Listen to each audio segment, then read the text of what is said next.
Hello, everybody, and welcome back to another episode of From BA to Broadway. It is Wednesday, which means we are, of course, bringing you In the Spotlight. Who am I? I'm Brennan. You know me. Of course, I am not here alone. You're never here alone.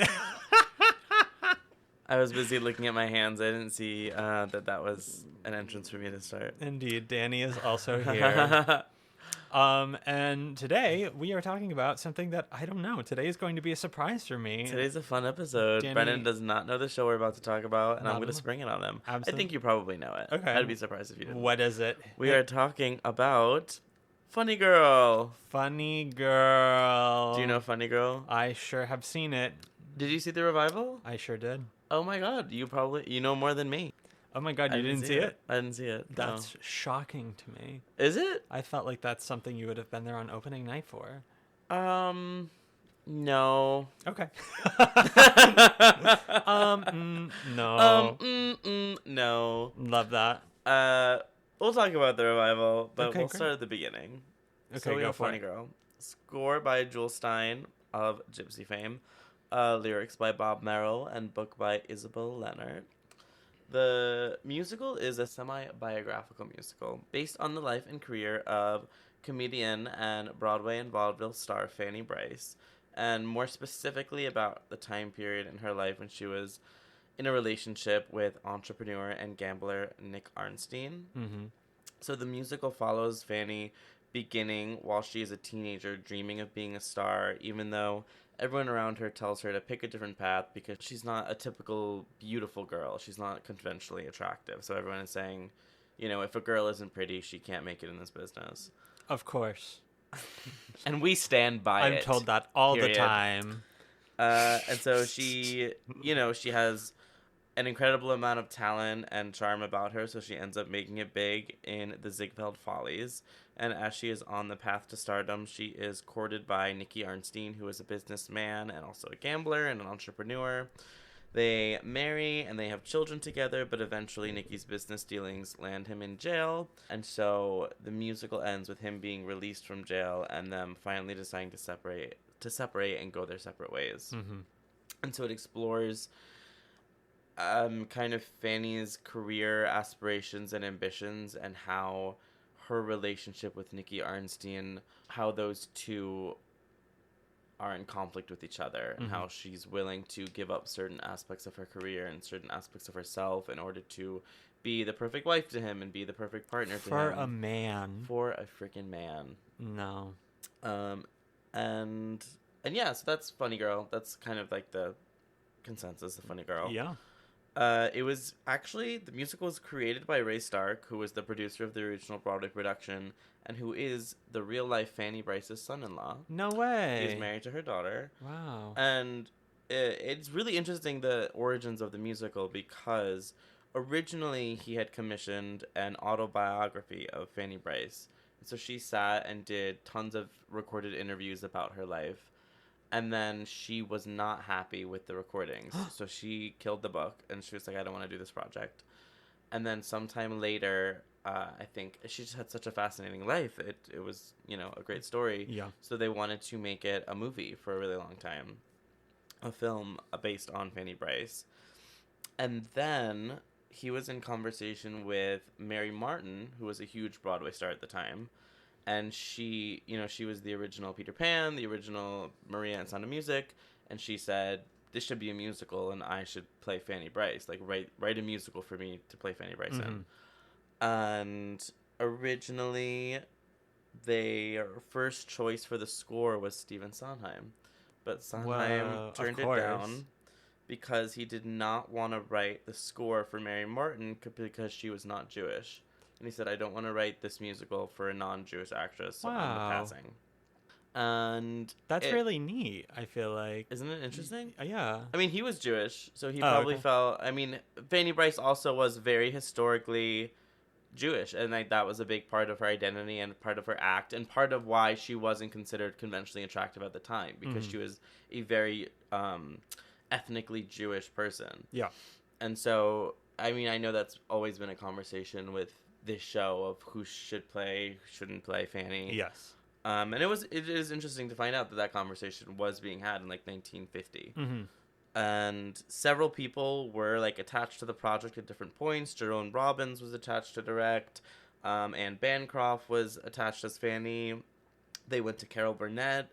Carol Burnett also passed because she said, I'm not Jewish. Give this to a Jewish person. Mm-hmm. And then eventually they went to Barbra Streisand, who she was already a Broadway actress. She had a Tony nomination for I Can Get It For Your Wholesale. But she was pretty much unknown at the time, and she was doing a circuit of cabarets all across like the East and West Village, and that was kind of where her career was at. And that is how they found their star. Wow. That is kind of it's an interesting history, right? That's very interesting, and it's nice to hear that was kind of happening so long ago. Mm-hmm. Granted, I guess in this industry, we're always a little bit ahead of the world, but still. Yeah. Great stuff. And also, I don't know, I love hearing the different takes on it, because imagine if Sondheim wrote the score, like how different it would be. Yeah. And how if Funny Girl was the Sondheim score, crazy. That's crazy. And so the original Broadway production opened in March of 1964. And this was also interesting. It opened at the Winter Garden and then transferred to the Majestic and then transferred to the Broadway Theater. Okay. And it played for about 3 years. They closed in 1967. And obviously Barbra Streisand played Fanny and Sidney Chaplin played Nikki. And it was a huge hit. Obviously Barbra Streisand's performance as Fanny Bryce was like a cultural reset on Broadway. Absolutely. And it's crazy that she did not win the Tony. She lost the Tony for Best Actress to Carol Channing for Hello, Dolly. Whoa. Which is crazy. I didn't realize that they were the same year. And I'm like, okay. What are the odds that probably two of the most culturally significant parts were the same year against each other? Like, that's insane. Like, Barbra Streisand as Fanny Bryce and Carol Channing as Dolly Levi. Equally iconic. Like, people were eating good that year. Dear Lord. Yeah, so I'm excited to talk about this revival. Okay. I have a whole paragraph on the controversy. This is fascinating that you didn't even see it and you got all these feelings about it. Well, I did the show in high school. Oh, okay. Not in high school, at summer camp when I went to Frenchwoods. So you were practically in the revival. Kid. I was pretty much in the revival. Okay, gotcha. I didn't see you, but I felt your presence. You knew I was there. Yep. No, so I know the show very well. I did the show. I just didn't see the revival. Imagine if I was like, I've never seen the show. I don't know anything about it. I'm just talking out of my ass right now. That's what we're here for. And Funny Girl is one of those shows that I think because Barbra Streisand was so iconic in her singular portrayal, everybody has been terrified to touch it. That's fair. And I think it's ridiculous.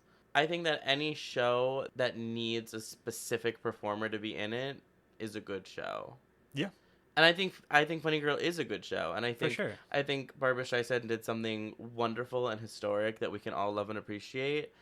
But I think the longer you go without doing a show because of like, we can't do what Barbara did, then the harder it is to do the show. Yeah. And it's a show that's always been kicked around. Like, they do it regionally everywhere. But it is so interesting that it's such a huge show. Yeah. And our first Broadway revival of it was 2022. Yep. It's like 50 years after the fact. And boy, did they try. Boy, did they try. So the Broadway revival opened in April of 2022 at the August Wilson Theater, originally starring Beanie Feldstein as Fanny Bryce, Ramin Karimloo as Nick Arnstein, Jared Grimes as Eddie Bryan, and Jane Lynch as Mrs. Bryce. Heck yeah. Did you see Beanie? I saw everyone. You saw it 3 times? No, I mean I saw OBC. Like I saw Nobody's Out, original. No Covers. Okay. Yeah. And so Beanie was announced. This was very controversial. I'm sure everyone knows this, but I'm gonna talk about it. Of course. So Beanie was announced to play Fanny Bryce, and it was like kind of a big to-do. Beanie, she's not a star. I wouldn't call her like a star cast, but she's well known. She's done movies. She's canonically a funny girl. She did Hello, Dolly. Yeah. She's wasn't her Broadway debut. Booksmart, phenomenal movie. I love Beanie. I think she's great. Books are hysterical. She's great in, I was about to say Funny Girl. Great in Lady Bird. Have you seen the Spelling Bee cast that they? Yes. Crazy. That's gonna be fun. That's Who is she stacked. playing? She's in it. I She forget. is Logan, I believe. Yes. Yeah, I believe. Don't quote me, I but think I'm that's pretty gonna sure. be. It's a stacked cast. It Yeah. really is. So she was announced to play Fanny Bryce, Mm-hmm. and I think because of Glee, right from the announcement of this revival, before Beanie was even announced, Yeah. people were talking about Leah Michele. Of They were course. like, oh, obviously Leah Michelle's going to play Fanny Bryce. Leah Michele needs to play Fanny Bryce. Yes. When it was announced that it was Beanie, everyone was like, Fanny Bryce, Leah Michele, where's Leah Michele? Mm-hmm. The show opens, and it is panned. And Beanie herself is panned for the performance. What is that? What do you mean by that?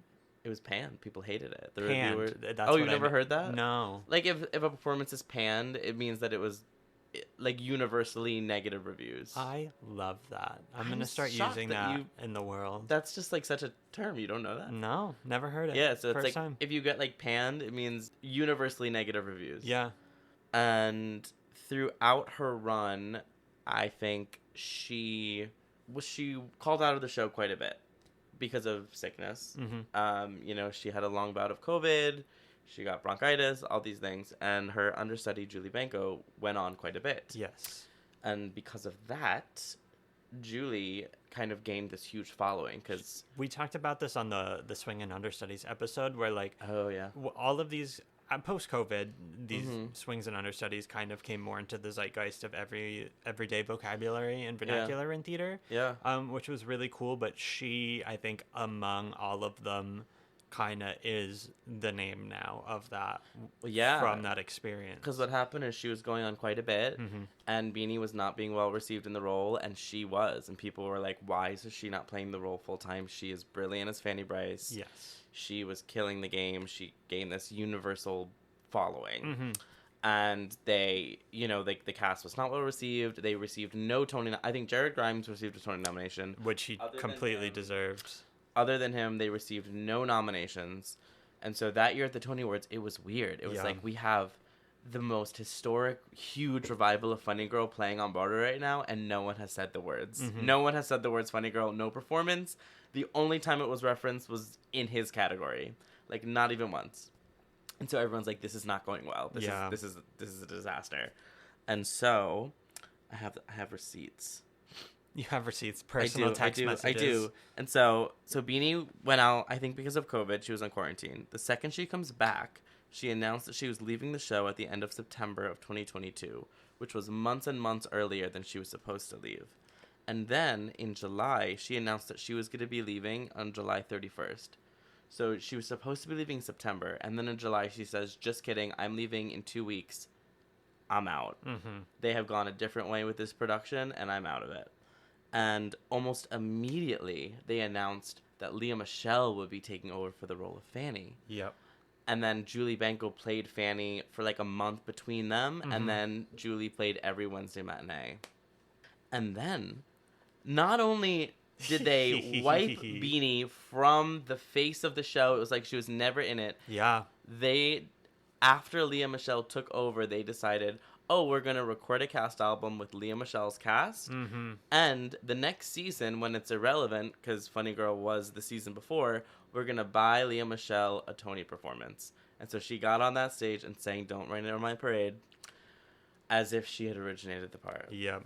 And it was a huge upheaval. It was crazy. It was crazy. I mean, to be fair, Leah Michele got rave reviews. Yeah. And she saved the production because Yeah. they were tanking before that. They changed that marquee like that. Like that. Literally overnight. Completely Like new face that, on there. it was like Beanie never existed. No. Her name was not uttered in that theater for a second longer. Which is such a shame, honestly. What? Yeah, you saw it. What do you I think? did. I mean, once again, Beanie is such a talented person, and when I Mhm. heard she was cast, I was like, I mean, this feels right, like she is a Broadway performer, she is Mhm. known as a comedic actress, like this is setting up for success, but it was just vocally not good for her. It was a role that was too vocally demanding, which, like, that's not on her. That's No. not on her. That is on the Yeah. producers. That is on the casting directors and the Mhm. production team. That is completely on them. That should have been clocked from the get-go. That should have been a make or break immediately, and Yeah. then changed from the pool. I know some people that were in for Fanny, Yeah. and it was just like, it was crazy. It was crazy. You know Yeah. what?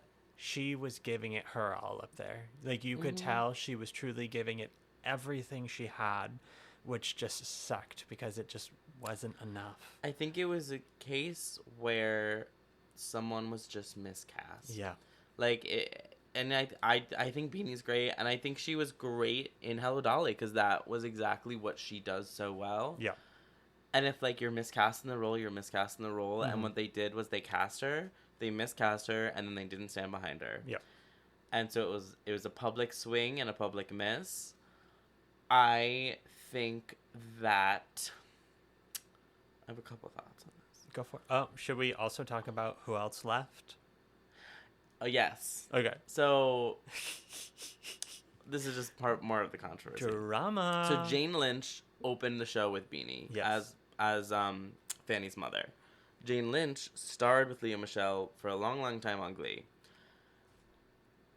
After Leah Michele was announced to take over as Fanny, Mhm. who decides to surprise drop their departure date from the show? Jane Lynch, right before Leah Michele said to take over. Yeah. You just, like, can't make up this mess. No. It was a mess. It was a PR nightmare. Truly. And somehow they pulled through with it. Yeah. I mean, they put in Leah Michele and Tova Feldsha, who is also an iconic Broadway. Yes. You know, she's been on Broadway for the past 50 years. But Jane Lynch was like, get me out of this mess. This Truly. is bullshit that I don't want to be a part of. And I think, look, Leah Michele has got the voice. Like, For she has got the voice. We've all heard the bootlegs. Yes. And she killed it. Mm-hmm. But I think, and I talked about this with a couple of people who saw her do it. I have no interest in seeing her in Funny Girl. None at all. Because I think that when you are the poster girl for what is conventionally attractive, Okay. the entire show doesn't make sense. Okay. Yeah. Like, the entire ensemble is surrounding Leah Michele, who's fucking gorgeous, singing "If a Girl Isn't Pretty," like a Mhm. Miss Atlantic City. Like, you know what I mean? Yeah. Like, yeah, we look back on Barbra Streisand now, and we're like, yeah, she was fucking classically beautiful, but at the time, she was not the beauty standard, and Yeah. that's why the show works. Leah Michele, quite literally, is the beauty standard.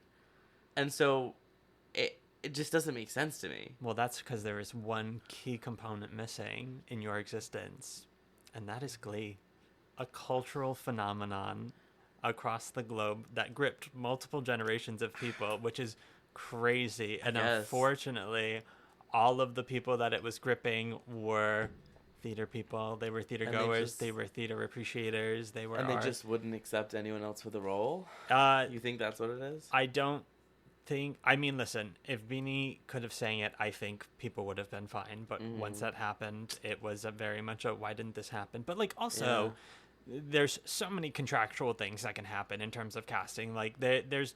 Yeah. This is a thing where I'm like, people shouldn't be cast just because people are lobbying for that. Like, you shouldn't be pressured into casting someone. No. You know, but because this was such an iconic part of culture for so many, which is crazy to say. It is like, you sound I know exactly what Yeah. you mean, and you're right, but it sounds fucking crazy. Exactly. That like a musical high school TV show could have such a grip on pop culture that it is affecting this Broadway revival that's opening 15 years after that TV show. And Yes. like, it is crazy, and you're so right though. And that it just had such a grip on those key generations of people that would be seeing and supporting this production. That, I mean, listen, in the show, Leah Michele, she came to New York City and she booked the Funny Girl revival. That was her narrative towards the end. And it just, I mean, that was also a through arc for her in the show, was that role and that song and whatnot. But that was... It is insane that it happened. Yeah. It was just ingrained in this world, unfortunately. It's just like, to me, the show just doesn't work with her. Because yeah, okay. She is gorgeous. Mm-hmm. She is the beauty standard. And not that the actresses who have played her aren't, but there's just something about being the convention of beauty, like our modern day convention of beauty. It doesn't work when you're playing the part.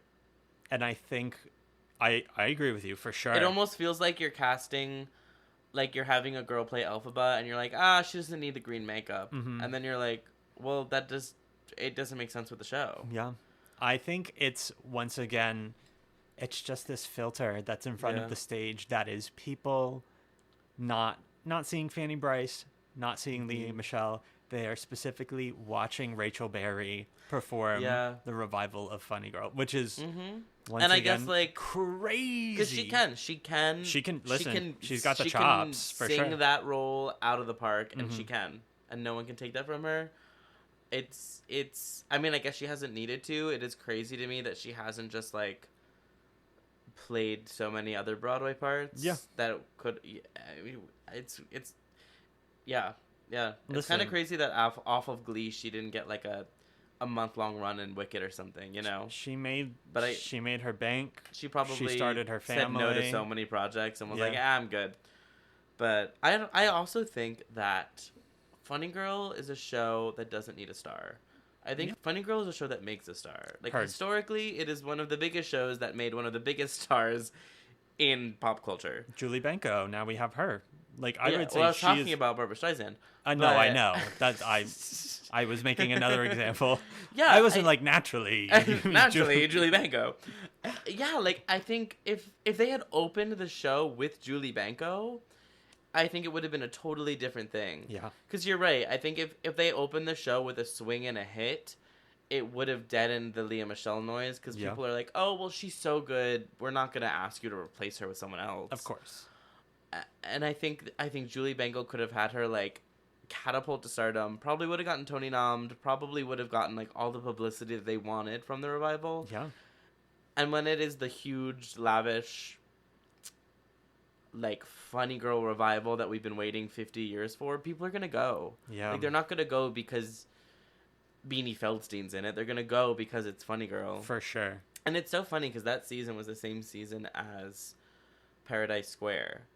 Yeah. And I'm like Paradise Square was a musical that, like, a brand new musical that nobody knew anything about, with a whole cast of people, not a star in sight. I'm like, that is a show that needed a star. For sure. I was like, if you have an unknown name, an unknown musical, a new musical, like, you need something to bring us in. Because, like, I couldn't tell you even what that show's about. But if they cast, like, a star, people would have gone to see it. For sure. Funny Girl didn't need a star. They just needed Funny Girl. They needed to do a solid revival of Funny Girl. And I think they just... a swing and a miss. It was a swing and a miss. They should have just cast Julie Benko from the start. And honestly, you also have Jane Lynch in there, who is a name. A name that people are going to go see. When I was sitting there, I was like, oh my God, Jane Lynch is in front of me. That's crazy. Yeah, she's famous. Yeah. She's famous as fuck. You didn't need a star to play Fanny. Mm-hmm. You could have catapulted someone to fame by casting them in that role. And that ensemble was truly phenomenal. Mm-hmm. It was such a talented group of people. The tap in that show was incredible, like genuinely incredible. I was sitting front row, and it was captivating. And Ramin was also phenomenal. Was he? Yeah, and beautiful, but like phenomenal. I saw him do Jean Valjean in the Les Mis revival. He's got that voice. I really want to see the Addams Family that they did in the UK. Is he Gomez? He was Gomez, and this probably doesn't mean anything to you, but Michelle Visage was Morticia. Is that a Star Kid person? No.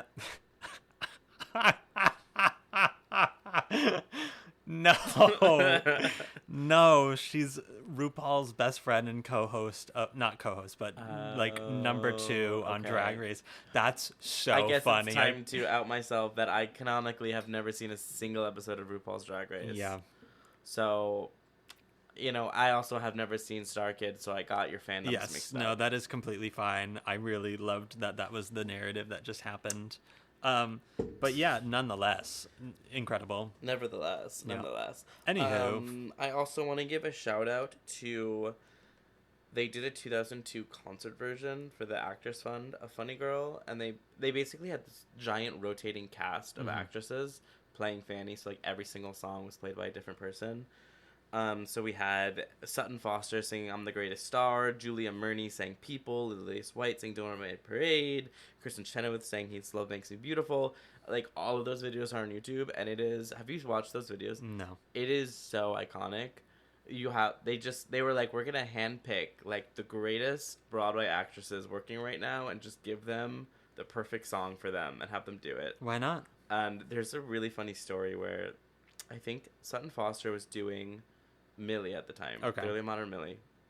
And they wanted her to sing in this concert. And I think she had a show that night. She had like an 8 p.m. show. But they were like, okay, the concert will start at 7. And I'm the Greatest Star is one of the first songs. So I think we can make this work. So I think she's wearing her Millie wig in the concert. Wow. And then they had her literally like do the song and run to the theater to do Millie, like through back alleys, and she got there like right at like 5 minutes to places. Crazy. There's something crazy story like that. Yeah. And I'm like, you made it happen. Oh my God, absolutely. And you do. I think in her prime, not her prime, she's incredible. But I think at that time, she would have led a really good revival of Funny Girl. Yeah, I would say yeah. Yeah. And also, I always like to say this too. That season, no shade, but that season was the season of miscast leading ladies, because that was when we had Beanie Feldstein playing Fanny. We had Sutton Foster playing Marian in The Music Man. And we had Katrina Lenk playing Bobby in the Company Revival. All miscast, in my humble opinion, and objectively true. You didn't like Katrina? We can talk about that at we the don't have Company to. episode. No, I love Katrina Lenk. Okay. I think she's a phenomenal actress. I think she was miscast. Okay. I think she was grossly miscast in the role. And I was like, all these 3 leading ladies were grossly miscast, and I think that a performer who could play all of these parts to perfection is, oh my God, I'm like, Jessie Mueller. Cut that apart, cut the weight out. No. Is Jessie Mueller. Yeah. I think she would have given Fanny a run for her money. Interesting, yeah. I would say yeah. And I did hear she was the first choice for Bobby in the Company Revival. Wow. And she turned it down because she was doing that play at the time. Oh, yeah. The Minutes. There The we Tracy go. Let's Play. Anyway, we also have the standard 1968 film version, starring, again, Barbra Streisand and Omar Sharif, directed by William Wiley. She won her Oscar for that. It is one of the classic movie musicals. Have you watched it? I have not watched it. You have never watched it? No. Interesting. You should. Sure. It is like such a standard movie musical. Yeah. And there is also a sequel called Funny Lady, but it was pretty negatively reviewed and That's kind of forgotten upsetting about. a little bit. Yeah, I also highly recommend everyone listens to Barbra Streisand's memoir. Oh my God. Do you remember when I was reading that? Of course I do. No, I actually highly recommend. It was like, what, 800 pages? And you read No, it was over 1,000. You Her read it in, memoir like, is 2 like days. 1,100 pages. Crazy. No, I actually highly recommend you listen to the audiobook because she's reading it. And you get to listen to, I believe it's like 49 hours of Barbra Streisand talking about Barbra Streisand. Was she one of your top Incredible. artists Was she one of our top in your artists? wrap-up? Oh, because of that? Yeah. No. Oh, okay. I don't know if they have audiobooks included on the wrap-up Okay, that way. gotcha. That would be funny though. I mean, it wouldn't be surprising. Just if Yeah. you're listening to it on Spotify, you keep having to buy more minutes because it's too long. Okay. Because Spotify, it's dumb the way they do audiobooks. I don't have Spotify, so this is unfamiliar to me. You only get a certain amount of hours for audiobook per month. Okay. And if you go exceed that, you have to buy more. That's crazy. They're just not banking on all of us listening to Barbra Streisand's Yeah. memoir. But I think she, if I remember it correctly, she didn't want to do Funny Lady, but she had a studio contract. So they kind of forced her to do it. But I haven't seen that one. But if you haven't seen the Funny Girl movie, highly recommend. It is just like a standard. It also is. It's a very good representation of Funny Girl. Mm-hmm. Like they didn't really change much. They like did Funny Girl. Yeah. How do you feel about Funny Girl? I like it. Do you like it? Yeah, I can't say I know it that well. Like, truly, Mm-hmm. my only experience with it was that revival. You know, that Yeah. was my first and only experience to this day. But I watched it and I was like, this is a great show. I can Yeah. see why it's a classic. You know, it's got all the moving parts that makes a classic. Mm-hmm. And yeah, I think it's one of those shows where I think the score is much better than the book. yeah, I think it's a very dense book, and I think every good number is in the first act, and the second act you're like looking at your watch, that's valid. which is kind of, I mean, that's not an original thought. That is like the opinion on Funny Girl. And there's an archetype of like that kind of show that kind of Yeah. follows that trajectory. And I think that's kind of the reason it's never. I mean, even the original Broadway production didn't run very long. It doesn't run very long, and I think yeah, people get bored. that's fair. And I know Harvey Fierstein kind of rewrote the book for the revival, Mhm. trying to be like, okay, let's make it a little better. And I don't think he succeeded. I think I definitely wasn't like, wow, I need to go see this production again. Yeah. You know? it's kind of the show where I feel like every time there's a major production, people are like, wow, I forgot how bad the book is, but man, that Fanny Bryce can sing. Yeah. And that's, you know, like you need a Fanny Bryce that is engaging. Yeah, once and again. Can, like... Yeah. Do you remember the tour controversy as well? I do. Yeah. I do. They cast a Latina actress as Fanny Bryce. Mm-hmm. And a lot of members of the community were upset that it was not cast with a Jewish actress. Absolutely. Yeah, you know what's crazy about Funny Girl, though? This is about the Broadway. One of my professors from college, her name is Barbara Terrell. So it was right in the middle of COVID. You know when COVID was, like, really... I've heard of that. Have you heard of COVID? She wrote that song. What was it? Yeah. Mamma Mia? Yeah. Gotcha. Yeah. So when COVID was, like, really ravishing Broadway, and they were like, who can go on the stage right now? Because we have no one. So she's like a Broadway actress. She's been in a million things. She got a call from her agents being like, hey, you know, you got an offer to join the Funny Girl cast on Broadway. They want you to kind of start immediately in 2 weeks. Like, are you available? And she was like, yeah, sure. And then I think she was, if I remember correctly, there's like Playbill articles written about this because it was so crazy. I think she was upstate on like a family vacation, and then her agents called and they said, actually, is there any chance that you could be in the show tonight? They were like, you either drive to New York right now and be in the show tonight, or it's being canceled for the next week because there's no one to be on the stage. And so I think she hopped in a car. That's crazy. Drove to New York, had a 1-hour put-in rehearsal of a show that she had never done before, and went on a Broadway stage with her binder. Like, mortifying. It was mortifying. I mean, she's a professional. She's a Broadway, and there were like articles written about her and interviews with her because it was just like a huge thing. They were like, wow. They called her. She drove to New York and she walked out on a Broadway stage. You know, like they were pinning up her costume while she was walking on the stage. Incredible. Crazy. Yeah.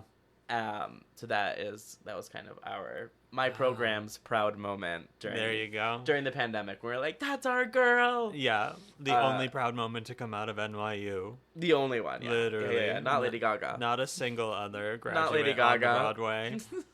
Not Lady Gaga. Not Idina Menzel. No. Who? Idina Menzel? Adele Dazeem? I don't know her. Oh, okay. She was also in... Do you not know Adele Dazeem? No, I do. Oh, okay. Well, I was like, no, what is that? She's also been talked about a lot in regards to Funny Girl. Okay. And I'm glad we didn't need that. Yeah. Have you seen Barbara Streisand's... Oh, my God. When she did the Kennedy... She was honored by the Kennedy Center. And, do you know, like, the Kennedy Center honors? Yeah. When, like, they honor a performer and then... Yes. And then they get, like, current Broadway actors to sing their famous songs at them. Mm-hmm. And at them. And Idina Menzel sang "Don't Rain on My Parade," and wasn't great. Yeah. It wasn't great. Oof. Sometimes historically she can sometimes strain on the bigger songs. It happens to all of us. And throughout the whole performance, because obviously the camera pans from like the performer to the honoree, and Barbara Streisand is not having it. Oh She my is. God. You have to watch the video. It's so tense. You feel so tense watching it because you're like, oh, you are screwing the pooch in front of Barbara Streisand. This is rough. That's big yikes. It's part of bootleg lore. Actually, Wow. that performance. So Damn. I highly recommend watching it. I will. And then Beyonce sings, I think, a song from Yentl, and knocks it out of the roof. So that's great. Beyonce? Yeah, do you know Beyonce? Never heard of her. Single Ladies? I know some single ladies. I love that is my immediate, like, Beyonce, yeah, the singer of Single Ladies. Oh my God. Okay. I don't know. You got anything else? For Funny Girl? We putting any of these songs in our book? No. No. But maybe, I don't know. I mean, it's tough. Funny don't. Funny Girl's Funny Girl's tough. It has the most iconic, People and Don't Rain on My Parade are like two of the most iconic songs ever. Yeah. That are so synonymous with Barbara Streisand. I always just harken it back to Somewhere Over the Rainbow, where such a specific song was made so famous by such a specific performer. Mm-hmm. You're just gonna shoot yourself in the foot. I guess if you have a really, really fresh and original take on the other ones, like if you can do I'm the Greatest Star, or The Music That Makes Me Dance, Mm-hmm. or, if you're a guy and you can find one of the guy songs, go for it. But I don't know. It's just one of those things where, like, if that is something that you feel shows off your personality, one of those songs, there are other songs that can probably do it better. Yeah. Or do better service to you. Yeah. Because I guess the question is, it's one of those beloved musicals. Mm-hmm. Again, like I was saying, and people are afraid to do it because of Barbara Streisand.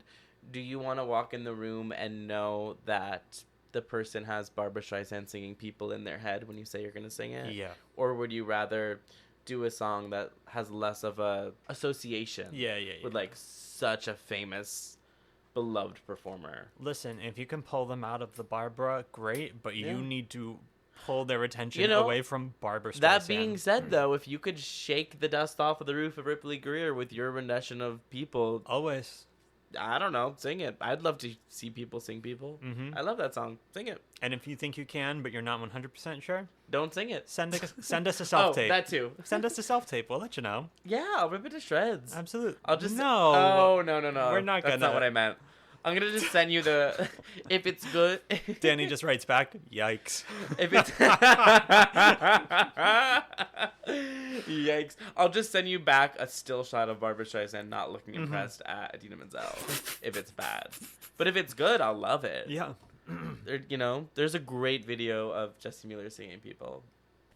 Oh, Be Still My Heart, Jessie Mueller. You love her. I love her. I want her back in a musical. Yeah. I think that could have been such a good season for her, and she didn't do any of the musicals.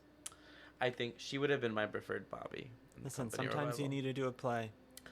We should talk about Company. Maybe that'll be next week's episode. Okay. I got a lot to say about the revival. I love Company.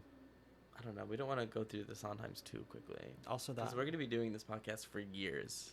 Literally. For literal years. At this point in time? Yeah. Yeah. The There we fans go. demand it. They're knocking down our doors. Let us know what you want to do next week. Yes, absolutely. Only if it's good, we'll do it. And you know how you can let us know? Join our Patreon. You can find us on patreon.com. That is patreon.com/BA2Broadway. All of our principal tier subscribers get to choose the shows that Danny and I talk about on these episodes. So if there's something you want to hear us talk about, let us know. And if you're not a Patreon subscriber and you let us know, we're going to do something else on purpose. Mm-hmm. And that's on that. But if you buy us a drink, we'll do whatever you want. Also that, listen, if you want to send me some cookies any night of the week. Cookies, yep. drinks. Mm-hmm. Even if you just order, listen, if you want to order pickup to Insomnia Cookies on 9th Avenue in Hell's Kitchen, just send me the a little fact specific for where we live. that's just the nearest location. There's not any others in Midtown, unfortunately.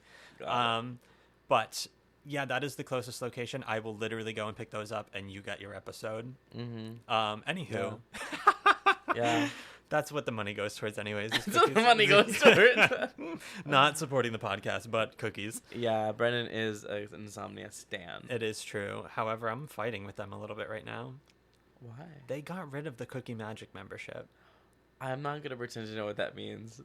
Okay, listen. I'm going to plug this just because I'm enraged about the circumstances. Plug it.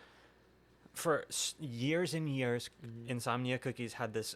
It was called Cookie Magic, this membership. You would pay $10 a month, and you could get a free cookie every day. Every day. That's an insane deal. You only had to go 3 times to make your money back, to just get one single cookie.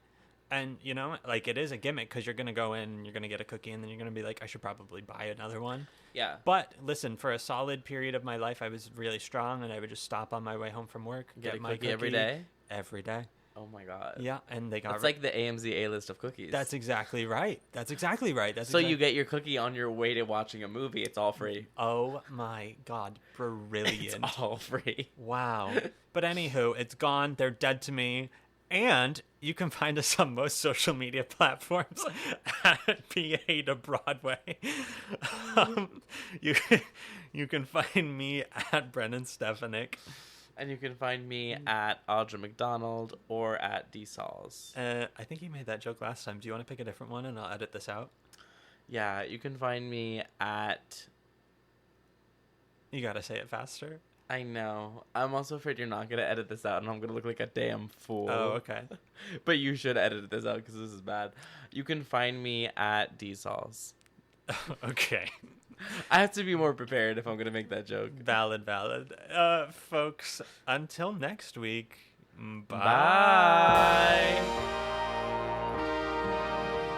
From BA to Broadway is created, produced, and edited by Brennan Stefanik, music by Dylan Kaufman, and cover art by Jordan Vongsithi.